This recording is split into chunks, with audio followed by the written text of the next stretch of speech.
তো আপনাকে সবাই গুরু মানে, তো গুরু যদি শিষ্যদের এমন শিক্ষা দেয় তাহলে শিষ্যরা কি শিখবে? শান্তারা যে আমি নায়িকা হিসেবে চাইছি, এটা কি আমার ভুল হয়েছে? মিষ্টি মেয়ে শান্তারে আমার কাছে এতটা ভুল মনে হয় নাই, কারণ তোমরা তো এর আগে ভিডিও বানাইছো।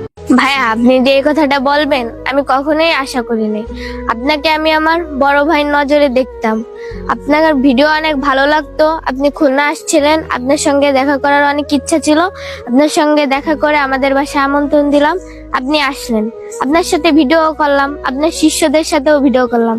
কিন্তু নুশান ভাইয়া যে এমন করবে এটা জানলে আমি ভিডিও করা তো দূরে থাক, একটা ছবিও তুলতাম না নুশান ভাইয়ের সাথে। আর আপনি বড় ভাই হিসেবে সেখানে নুশান ভাইকে বারণ করবেন, সেখানে আপনি আরো নুশান ভাইকে উৎসাহ দিচ্ছেন। আপনার কাছ থেকে এটা কখনোই আশা করি নাই। সেও তো বলছে আমি কথা দিয়ে কথা রেখেছি, তুমি আসনি তো ফিরে। কে ফিরে আসে নাই? তো বিল্লাল ভাইয়া, এখানে আপনি সে বলতে কাকে বুঝাইছেন? আমাকে? এই ছন্দটা তো আপনিই বানাইছেন, এটা ট্রেন্ডিং এ চলতেছিল, ছন্দটা ভালো লাগছে তাই ভিডিওটা আমিও বানাইছি। জাস্ট এটা একটা ভিডিও, এখানে আমি কাউকে উদ্দেশ্য করে ভিডিওটি বানাই নাই।